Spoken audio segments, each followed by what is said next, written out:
Greetings, friends. It's me, Wayman, and I'm going to dump this video on the latest King Heathen video, and this video is entitled Understanding the Reb. Now, many of you are probably wondering, what happened to the Reb?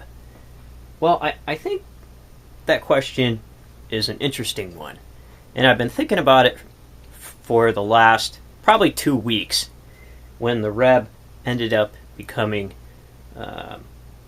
what I see as a apocalyptic Karaite minister.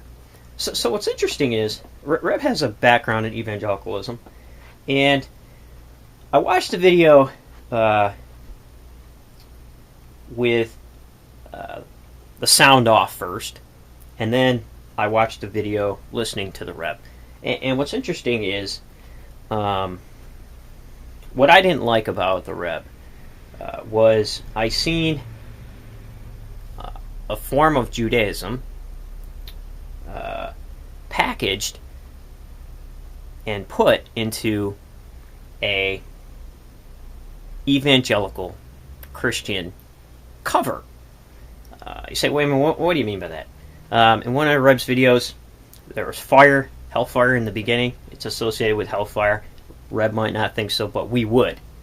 And then you get the Reb message, and then it's fire with, email me about how to convert back to Torah. So that's interesting. And I happen to think probably the when it comes to religion, the only verse in the Bible that I tend to believe, well, I'm just exaggerating here, and it makes sense to say it here, is that there's nothing new under the sun. And what do I mean by that? Is that these trends have happened before. You say, Wayman, where have these trends happened before? In the Second Temple period, Jerusalem, and Apocalypticism of the Dead Sea Scrolls.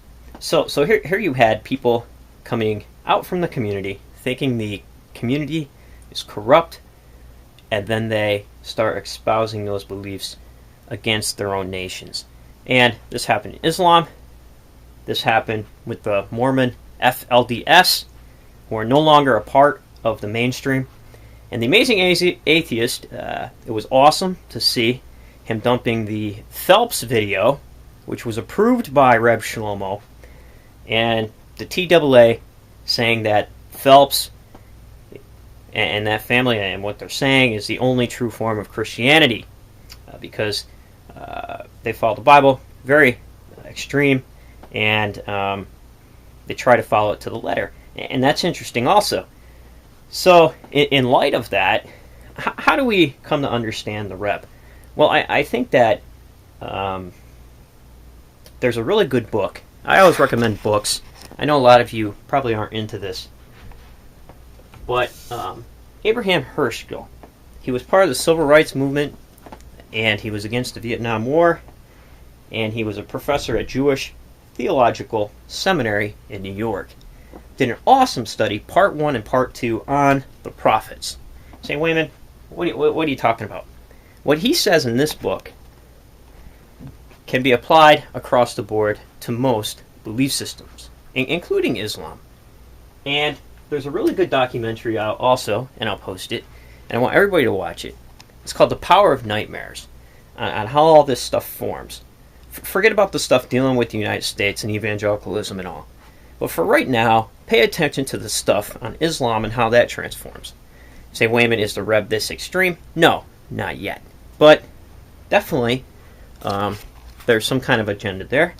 And definitely there's apocalypticism, and understanding and educating yourself about how these people are influenced, the type of theology that they know and learn and believe, their worldview, and the type of literature they read, and how they view that is very important to understanding the videos of ReligionThink and other videos of hardliners in the petri dish of YouTube. So, You say, wait a minute, do you believe all this stuff? No, I can't, because I love the literature. The literature's awesome, and I believe that there's an importance to extremism, meaning that extremists are saying, hey, we need to take a second look, but they turn the volume way up on 10, when the volume is normally heard at like 5. So usually it's over-exaggerated. So whether you have theological problems with the Reb or whether common sense problems come up, they're going to. And that's just the way it's been for years. So what about this? Spending a little time looking at it across the board. Here you have Yahweh, the God of the Israelites, being a god of plagues and also a healing deity. Apollo served as the same type in the Greek culture, and also Ura, out of Mesopotamia, was a god of plagues. So here you have these ideas across the board.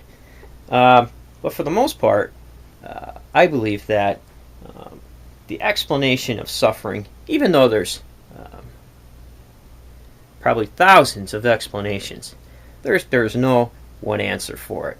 And even in the Tanakh, that the TheRebShlomo loves so dearly and believes with all of his heart, there still is no one answer, multiple answers. Each prophet in the Tanakh had a different reason for why horrible things were happening. And I didn't realize it until I started studying Greek mythology and reading the Iliad and the Odyssey, that when you take the deities out of the picture, take the theology out of the picture, and you just look at the political circumstances of what's happening, a lot can be explained. And I would encourage people to do that. So, I guess what I'm saying is, all these texts were written by a priestly caste who had an axe to grind with the society.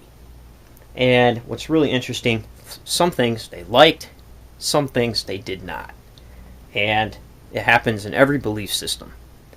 So you could have a person like Heschel writing theogony who actually believes the deities, believes all these things. Or you could have a person like Ovid who's blowing the deities off and just using the deities to make up a good literary story.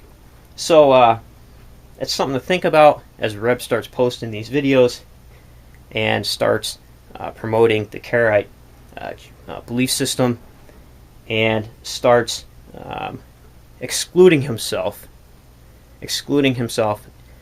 from the mainstream, just like thousands before him. So it's going to be an interesting ride, and I love this kind of stuff. Take care, friends. Know the literature, because it's all very important. And remember, if everybody's thinking alike, then somebody isn't thinking.